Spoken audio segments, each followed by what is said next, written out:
Welcome back to another episode of the Tribe Experience podcast. I'm your host, Sniper Sky, aka Skyler Kelley, and I'm here with a very special guest, the Parlay King of Prize Picks, Mr. Huntington Lysy. What's up, man? What's up, man? How you doing? I'm doing great, man. Love Hey, to hear it. did you cook up something already for the Super Bowl? No, I don't know. I don't know what I'm cooking up for the Super Bowl, but I'll cook up something. Okay, you know what? I want to do one little segment really quick before we deep dive into the sales thing. Let's run it. I'm going to give you my plays for the Super Bowl, and I want you to tell me if that's what you would take too. Okay. All right. So I put this on my threads this morning. For those that don't know, I'm actually a professional sports bettor. I have a whole page for it. Every day I'm posting. But Hunt is pretty good himself. He actually just flipped. What did you flip? 500? Yeah, 500 to $2,000. To $2,000. Yeah. On the NFC and the AFC championships, right? Yeah. It was a lock. I love it. He's got the locks. Okay, so you tell me if this is what you would take or if you have something opposite for me, okay? And I'll kind of quick hit this, but we have Chiefs minus 2.5. Do you agree or do you pick in something else?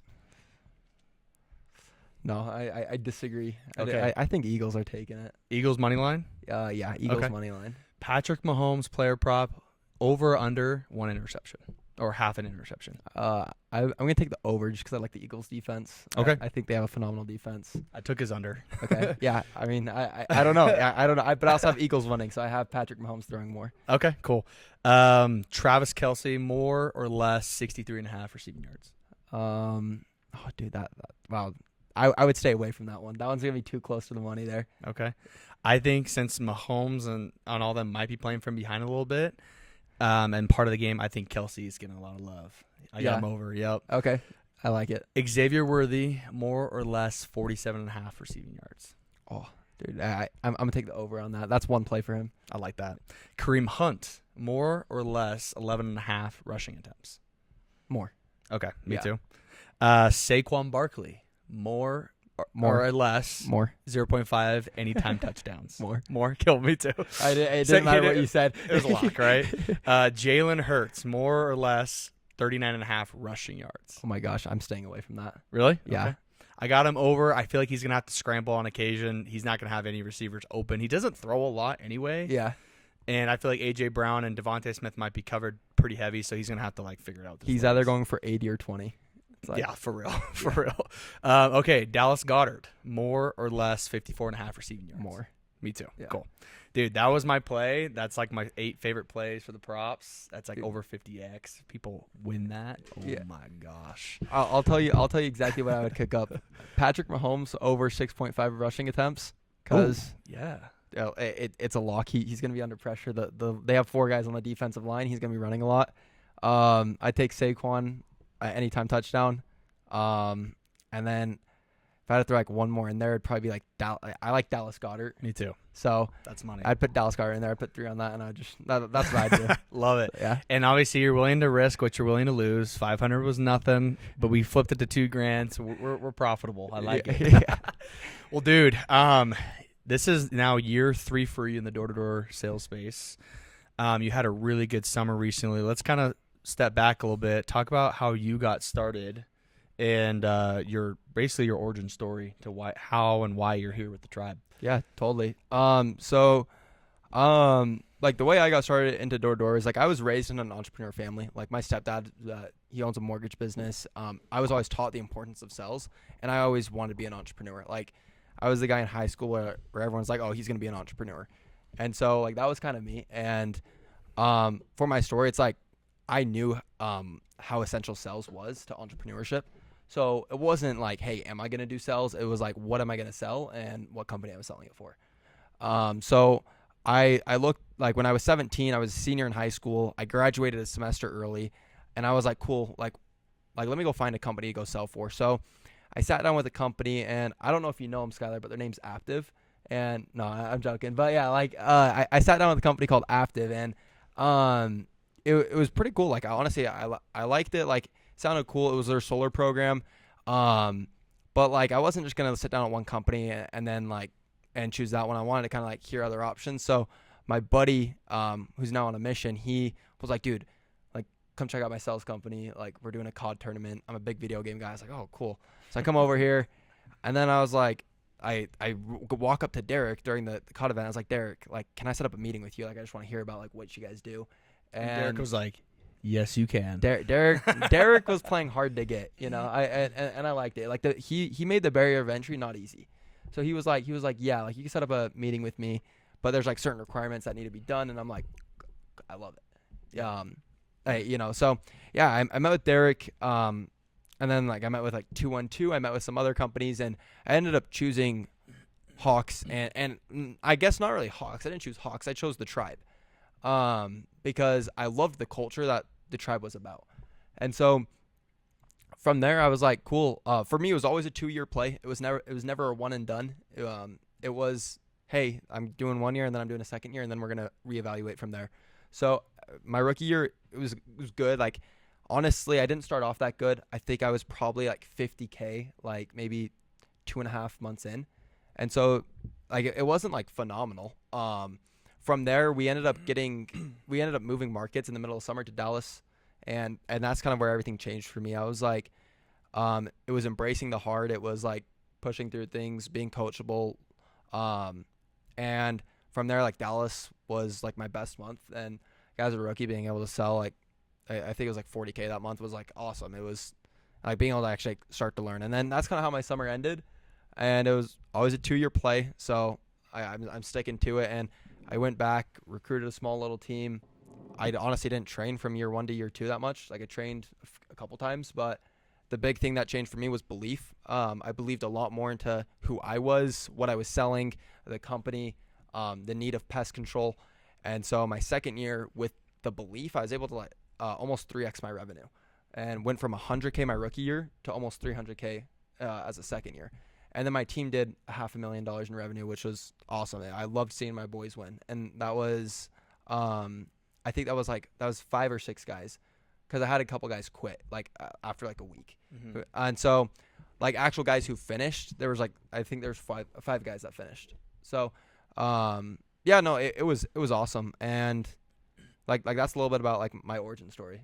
That's awesome, man. And Eric is your guy, right? Eric Conche? Me and Eric are brothers from another mother. Dude, I love it. You guys also live in the sweetest penthouse of Salt Lake City. True story. Me and Eric have the exact same birthday to the day. I'm 4 hours older. No way. When's your birthday? April 17th, 2005. Okay. All right. It's coming up. Yeah. I'm May 1st, so we're the spring birthdays for there sure. There we go. Yeah. I love it. And are you guys the exact same age too? Yes, the exact same age. We're both 19 years old. So. Wow, you're only 19. So it's your third year. Did you start this job when you were 17? Started the job when I was 17. Yeah, I was a senior in high school. So right after senior year you went, or it was like junior year going into senior year? It was right after my senior year, but I graduated a semester early in senior year. Oh, wow. So, yeah. Okay. Yeah, I could do that when I was in high school. That was 10 years ago for me. We weren't allowed to just say, yeah, I'm going to get a senior, or we're going to graduate a semester or two early, because we could do that. Only if you were a D1 football player could you do that. Wow. Yeah, literally. And yeah. I wasn't a D1 football player, so I could not do that. But I will say I was 17 practically my entire senior year, turned 18 about a month before graduation. So yeah. I feel it. Yeah, very similar, yeah. But yeah, other than the fact that you and Eric live together, you're best friends, he's also somebody who thinks of you as a partner in this. Just talk about what you guys have going on within you two and growing your organization, because I know Eric is well on track for about 10 million. How much of that are you contributing? Like half of that. Half of that, okay. 5 million, yeah. Wow. So amazing partnership you guys are about to have for this upcoming summer. What is your goal for your reps and the success for their summer? Like, what is your big idea and plan to saying, hey, if my reps can do this, other than just like the downline revenue, right? But if my reps do this thing, it's a successful summer. What is that for you guys? Like for me, it's just like if I have a lot of reps who've voluntarily like, hey, I want to get into leadership. So for all my reps who go out in the summer, regardless how good they do, but if they could show leadership attributes and they could like actually push themselves into leadership, that is a big win for me, and that's a big win for them. And so like that's a big win for my guys, is like, hey, going out, I can't do without my guys. Like I can't do 5 million by myself. It'd be really cool if I could, but I can't, So for all my guys who are going to be pushing themselves, grinding in the trenches with me, it's a big win for, like, if I win, they win. If they win, I win, Yeah. So I love that. because it's definitely more than just servicing revenue, right? It's more about how can your guys grow. Yeah. So I love that. It just shows true leadership, qualities and capabilities from you. I always have to ask this question because it's always intriguing to me whenever I talk to another door-to-door sales rep. But what, besides your team, okay, individually, what pushes you to keep knocking doors? So if you're going through constant rejection, let's say you've had no sales the entire day, it's 7 p.m., okay, and I'm sure you've had those days. What is of them. Right? What is going through your mind to be like, I got to keep going? Like, is there something tangible? Is it something that you think of long term? What keeps you knocking doors no matter how hard it is? That's a really good question. So there's a couple things for me. I mean, first off, I am a big numbers guy. That's my strength. Like if someone's like, hey, what's your strength, Huntington? It's numbers. It's pattern recognition, stuff like that. So first off, I track all my numbers throughout the day. How many doors I knock, how many people I talk to, how many qualified people I talk to. And I understand my averages. What keeps me going is, hey, my averages have to average out. It is a law of the universe. As long as I'm still putting in the same amount of effort, keeping the same attitude, I have to average out. And so when I have 0 sales, it's like, dude, if I keep a good attitude and I keep knocking, I keep doing what I'm doing, like overcoming objections, closing, I'm going to get deals. And that is the nature of it. You can't knock an entire summer and not get deals. So I keep going throughout my day, keep knocking. And then, like, first off, that's like the logical part of it. The emotional part of it, like my why statement is, hey, I'm doing this for my future wife and my future kids. And like, that's what keeps me going every single day. And then, like a tangible, like emotional part is like, hey, I'm doing this for my boys. I look at my leaderboard. I look at the leaderboard. Okay, like Brogan has a couple deals. Brendan has a couple deals. Riley has a couple deals. Tayson has a couple deals. It's like, cool. I got to keep going for these guys. And so like, and I know I'm going to see them later that night.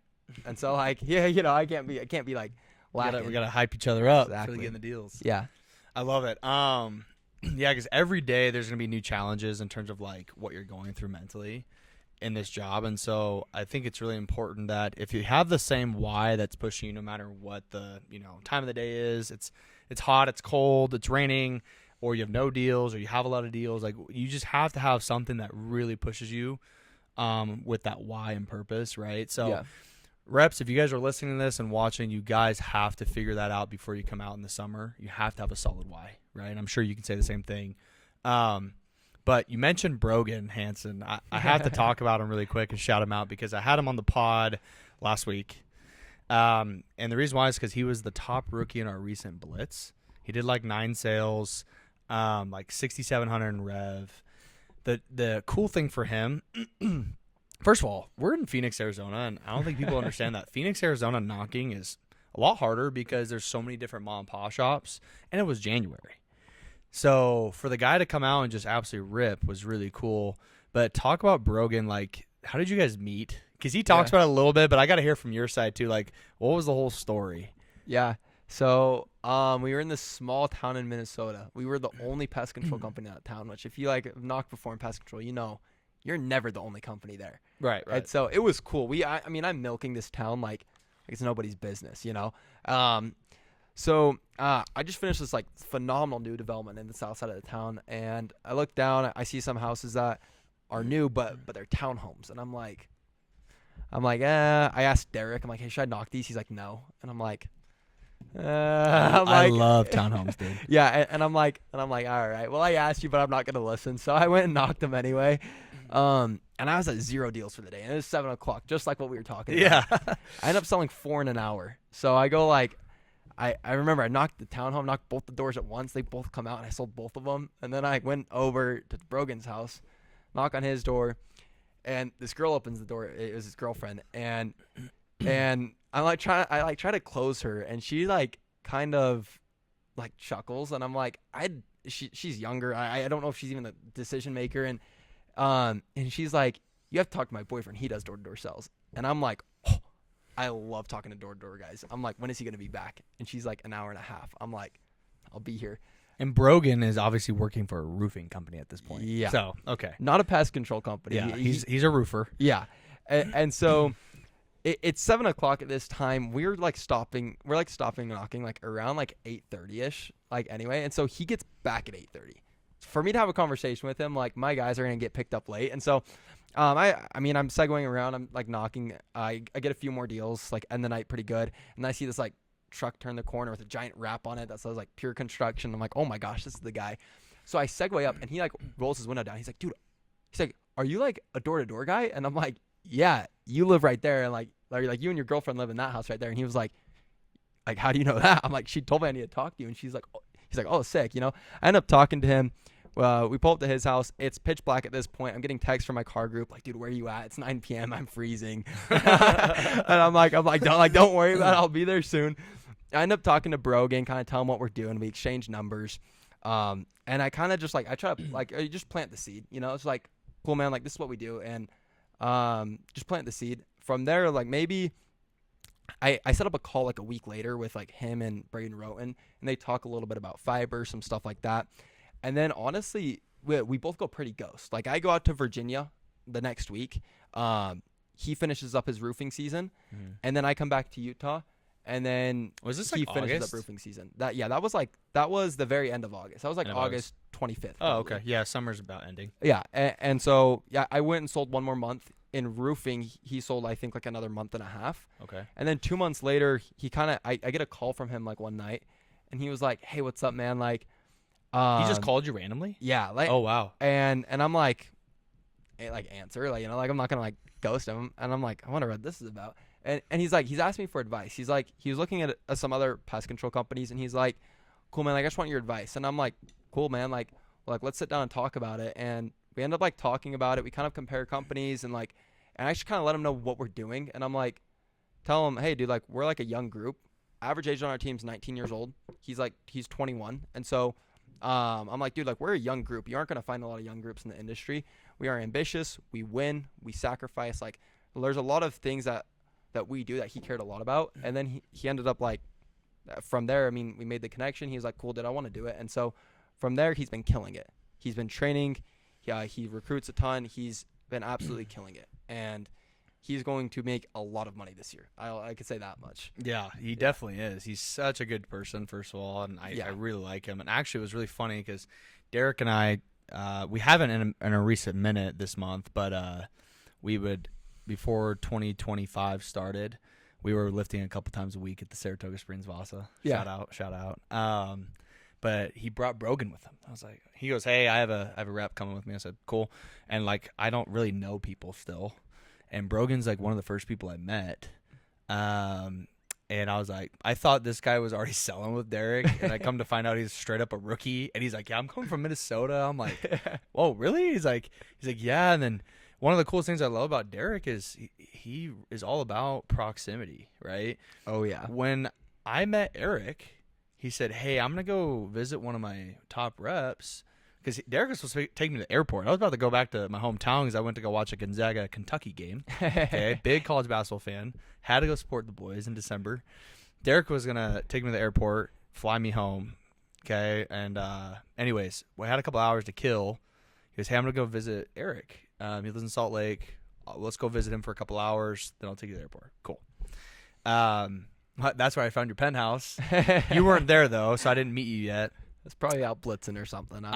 You actually might have been on a fire blitz. Yeah, low key. Was it December you were on that blitz? I don't know. I'm or out end of of town November? like every other week, like checking on blitzes. Yeah. So yeah. So either way, you weren't there. Funniest thing about Eric was like, oh yeah, my guy's a sports better too. So we vibed, and Eric was just a good person, like light shining down on him, like just happy guy. I was like, dude, this is a cool dude. And I just realized Derek's like, yeah, proximity's power, man. Like, I really hang out with my guys, and we talk business. We just talk about life. We do a bunch of stuff. And it was cool. Both guys were busy. I was busy, too. We hung out for a little bit, shot it up, and then it was cool. And then when we were on that workout for the morning, that's when I met Brogan. Same thing happened. Proximity is power. Brogan flew in from Minnesota and hung out, and then he was supposed to leave that night, actually, and Brogan's a dog in the weight room, by the way. Dog. Oh my god. And scary. Yeah, dude's jacked. So hide your wife. Yeah, hide your wife, fellas. But yeah, no, really good guy. I love his work ethic, love his mentality. So he deserves a special shout out. I find it so cool that he reached out to you. I found it so cool that he's a part of this group. You know, and obviously this is a space that can be really hard to trust, because it's all about leadership.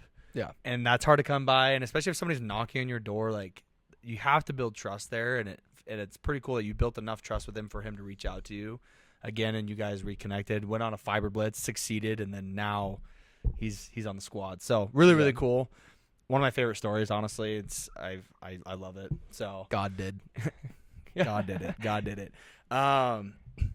Dude, you have a lot ahead of you in terms of your future with the tribe. Okay, I want to make something clear. Obviously, people know whoever's been watching our videos and also listening on Spotify. You guys know that we work for Hawk Services. Okay, that's the service we sell. We do fiber blitzes. We do a bunch of different things within that, but it's really all going to boil down to culture and team, right, and leadership. Those three things. So talk about the leadership in your life, because that is what helps reps, first of all, get paid, right? Yeah. Make good money, get paid, but also just like have an enjoyable experience in this space, which we know can sometimes be very, very hard to trust and come by. So just talk a little bit about what the leadership that you're involved with means to you.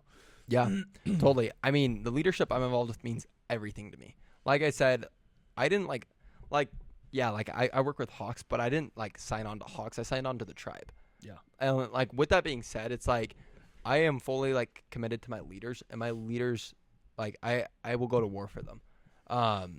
And like with that being said, I know it goes vice versa. Like my leaders, they will take a bullet for me. And so like shout out like Derek Childs, shout out Carson Olds, shout out like Eric Conch, like number one. Like he's been the greatest of leaders. And then Braden Roten's phenomenal. But I mean, like with those guys, like they've been able to always have my back, always make sure that like that I'm able to win. And then I feel like there's a very important lesson in leadership that they have taught me firsthand, is that when their guys lose, it's on them. If Derek's guys lose, it's on Derek. But if they win, it's on the guys who win. Like it's on his reps. And so I think it's a phenomenal lesson in leadership, where Derek will always, he'll always make someone else feel better. So yeah, like the leadership has been everything to me. And now it's really cool because I've been able to take a step up into that leadership where I'm able to be an influence like that to guys, and I'm able to start to bring my guys up into that level of leadership. Like guys who want to get into leadership, they could start to become they could start to become Derek's and Eric's and Huntington's and Eric's. I love it. Yeah, and Zeke's and like hey, you could start to become that. It's very replicatable. They figured out, hey, this is how we teach it, this is how we replicate it, and that's what's awesome about it. I love it. You're basically transitioning into a divisional role right now with the projected revenue that you guys will do this summer. But with the tribe and everything else that you have going and growing within your organization, what do you want your people to know about you that is different than any other company or sales rep that works with somebody else, a competitor? So like if people were to come choose to work with Huntington Lysy, what are they going to feel that's different with you versus other people? Yeah, that's a really good question. So, I mean, first off, I feel like culture is completely different. And like anyone who's been around us, like Skyler, like I'm assuming you've like picked it up, but anyone who works around us has noticed that the culture is different because we are all young. Everyone yes, like for the door-to-door space, young. Like 19-year-olds are like the guys who are running like multiple offices. And so this is very, very like, it's a very like black sheep like mentality for the door-to-door space. And so like if you're a young guy and you want to go like make it, go work with young guys. Yeah, you could go work with a 25, 30-year-old, but why not go work with a 19-year-old guy who's done it? And so like that, I feel like that's the biggest difference. First off, is like we are young and we have already done it. We win, we sacrifice, we take extreme accountability, and we're extremely coachable. And like those are the four things that we focus on. And then like with like me personally, I feel like I am extremely like talented with numbers. I really focus on my strengths. I don't care about like I've noticed my weaknesses, but I don't work on them. Steph Curry doesn't work on his defense. He works on shooting threes. That's what he's good at. Yeah. And so like Tom Brady never worked on scrambling. He worked on throwing the ball. And so, like, I focus on my strengths. I am very good with numbers. I'm very good with pattern recognition. And I feel like that's, like, where I could, like, I really have an edge on, like, majority of people, like, in the space. I love it. Well, and I agree with what you said about, if you're 19, 20 years old, go work with people that are your age. Well, you don't have to be with people your age, right? That's not the only thing, but go do it with people that are like-minded as you, probably in the same situations or have done what you want to do, right? Whether that person's a 30-year-old mentor like me or someone who's 19 like you, it's like work with somebody that's doing things that you want to do and go follow that, right? That's important. And obviously it comes down to trust and leadership, and you have so many strong people around you that help you level up, which naturally helps your team level up and brings a good squad. Yeah. That's what I love about this whole culture, man, is you guys have a special group, and it continues to grow, and people want to come back because of the people that they're around, Yeah. Okay, we're winding down here. Don't want to keep you too long. What is your personal goal this summer, by the way? Like personal rev? Yeah, personal revenue. 450 in 4.5 months. 415, 4.5 months. When are you going to start? April 1st. April 1. Cool. Whenever the cup ends. Whenever the cup ends. Cool. That's usually like end of August or something. Right? August 20th, 23rd, about that day. Yeah. Sweet. Dude, you can do it. My final question before we get into the quick hitters here is, what is going to be something that you have to work on for inputs all summer long to hit that goal? What do you mean by like? So the inputs, like, have you figured out a routine for yourself that is gonna be like, okay, this is my key to go get 450 in 4.5 months? Yeah. Yeah. So like the big thing for me is like, first off, like I need to be doing I have a very specific journal that I want to do every day, and it's like a performance journal. The only point of the journal is to focus on like enhancing performance. And so not the performance enhancing drugs, just the journal drugs. Yeah, exactly. Yeah, it's like the mental performance drug, performance drug. So do that, and then I need to be knocking the hours, like at least 9-10 hours a day, bare minimum. And then like I am my goal on Saturdays are like where deals is what makes or breaks the week, and Saturdays where deals are made. And so if I haven't hit my goal for the week and it's Saturday, I'm knocking all day Saturday, 9 a.m. to 9 p.m. Until I hit my goal. And so I'm sacrificing my Saturdays until my goals are hit. And so like that's what I'm personally doing. And however many doors that takes, however many deals that takes, cool. But we're hitting like at least 20K rev a week. So. I love it. And yeah, at the end of the day, it's going to always come down to what your dialed in goals are, your inputs. Because if the inputs are dialed in, you're having that routine that helps you progress, then you're most likely going to hit those numbers that you want, because everything just falls into place. Yeah. That's awesome, especially for someone who's in a divisional role. 5 million plus this summer and a 450K revenue goal is awesome. You got a lot of work in front of you, but I'm sure you're ready and stoked for it. Yes, Dude, let's get to the quick hitters because we're gonna have to round this out here. Cool. Unfortunately. Yeah. Unfortunately. We can Until talk next way time. more. Yeah. We'll definitely have you back on. But for the listeners, man, let's hear. What is you're a sports guy, obviously. If you were to go to any sporting event, where are you going? Who's playing? What sport? And you have all the money in the world, so you could be sitting anywhere. You could be buying whatever food you want. What's happening in your sporting event? Who's playing? Okay, What's happening? I'm watching the Pittsburgh Steelers beat the Cardinals in the Super Bowl, and I have the seat on the corner of the end zone where I see San Antonio Holmes. San Antonio Holmes. Yeah, where we can watch him make the game-winning catch. So that's exactly where I'm at. And yeah. Where is this game held? No, I'm like fast forward, or I'm going back in time to the Super Bowl, and I'm like getting those seats, like the end zone seats right there. I was about to say, I remember Steelers played the Cardinals in the Super Bowl, right? Yeah, and I'm not old enough to remember that, so I'm going like back in time to that Super Bowl, and I'm like rewatching that. Okay. Yeah. Dude, why do you like the Steelers? I gotta know, because I'm a Seahawks fan, and I'm very, very bitter still about 2005 Super Bowl. That's when I was born. I know, and I watched that Super Bowl. I know how much we got cheated. Go back and check that stat. Literally, the refs were paid off to let Steelers win. It was unbelievable, and that was Sean Alexander's MVP year. Maybe the Seahawks should have just paid him more. Yeah, maybe. I guess. Gosh, with all the rigged games we have nowadays, it still happens, right? Man, yeah, I'm salty. But why are you Steelers fan though? I have to know. Yeah, nobody in my family likes sports. Not one person in my family likes sports. And so when I was like, I like football. I've always liked football since I've been growing up. And so I just had to pick a team. No one in my family had a team. I remember I literally looked up like NFL teams, and I'm just scrolling through logos, and I see like the Steelers logo, and I'm like, oh, I like the Steelers. I go to school the next day. I'm like, guys, I like the Steelers, and everyone's like, bandwagon, and I'm like, what? And then but from there I've liked the Steelers, and then I figured out who like. Well, you're a true fan now because you've had it for so long now. Now you can't ever be told that you're a bandwagoner. I had to deal with Kenny Pickett, so yeah. Yeah, for real. And you probably, if I had to guess, you're like, the Steelers, the terrible towel. That's what I like. Yeah, the terrible towels. That's what one. Got you? Yeah, I have one in my car. Yeah. Sick. Have you been to Pittsburgh game yet? No, I've never been to an NFL game. Okay, yeah, so you have to do that for sure. Dude, one of the coolest NFL games I will have to say I've been to. Detroit at Kansas City at Arrowhead.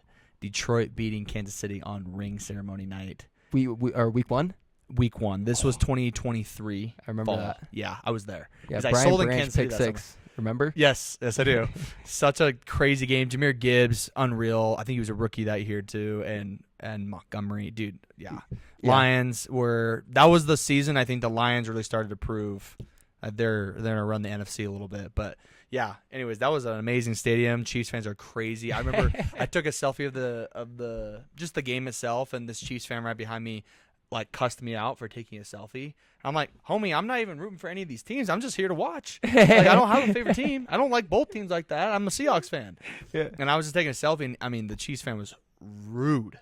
And yeah, it wasn't even the picture. It was so salty. Wait, why was he rude? That you took a picture of the game? Exactly. Well, he had to have been drunk, and dude, Chiefs fans are crazy. And one of my old college basketball teammates is from he's from Shawnee, Kansas, or Lenexa, and Lenexa's like 30 minutes away from Kansas City downtown. So he's a Chiefs fan. Yeah. And he's psycho too. So yeah, fun stuff. But dude, 5 music artists in your headphones. Who you listen to every day right now on replay? All right, number 1, Lil Baby. Okay. I like that. Number 2, you probably don't know him, King Von. But King Von, I've heard of him, never listened to him myself. Though. Okay, yeah, King Von's definitely number 2. Trying to think, like number 3 is probably Polo G. Okay. Yeah. Let's see, number 4. Man, I like Lil Durk. Me too. Yeah. Okay. And then let's see, who's number 5? I'm just like thinking of like my playlist. I'm trying to like think of like scroll up, see the names. I like Pop Smoke. So yeah. Oh, love Pop Smoke. R.I.P. Pop Smoke. Yeah. Dude. Oh my gosh.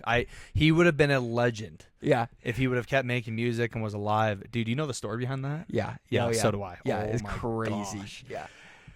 Oh man, rap life, dude. Yeah. So crazy. Yeah, wild story. Wild. I do love how you got some flavor though, dude, because I'm a big rap guy myself. Grew up on it, and so a lot of people I've been interviewing, they've been giving me some weird type music and country, which I'm all for. Everybody's got their type, but I love to hear a little flavor. But dude, 5 dinner guests, dead or alive, who's sitting at the table with Huntington, Lysy, and striking up the best conversations you'll ever have. Oh my gosh. Okay. And it could be anybody, celebrities, athletes, whoever, entrepreneurs, whoever. Okay. I'm going to take some I'll probably take Genghis Khan just because like we need to figure out like there's so much stuff we don't know about Genghis Khan, you know. We need to kind of figure out where he's going to get buried, stuff like that. I don't know, it'd be cool to talk to someone from like thousands and thousands of years ago. We'll take actually no Jesus, because this is like rebuttal. I'll meet him in the afterlife anyway, so I could wait like 60 more years for that. We'll take Benjamin Franklin. We'll take let's see, we could take. I want to take like a GOAT athlete, like Tom Brady. Yeah. I'd love to talk to Tom Brady. Let's see, take Magnus Carlsen. Okay. I don't know if you guys know, he's like the greatest chess player ever. And then you big chess guy? Big chess guy. Wow, cool. Yeah. Okay. And then number 5. That's good. You know what? I'm gonna bring around Eric with me, so Eric can listen to this amazing conversation I'm gonna have. Wow, he is your best friend, isn't he? Yeah. Oh, that's really cool. Me and Eric are listening to these guys together. Wow, that's actually pretty dope. Oh man, that's awesome. Well, Huntington, thanks for being here, man. You're an absolute savage.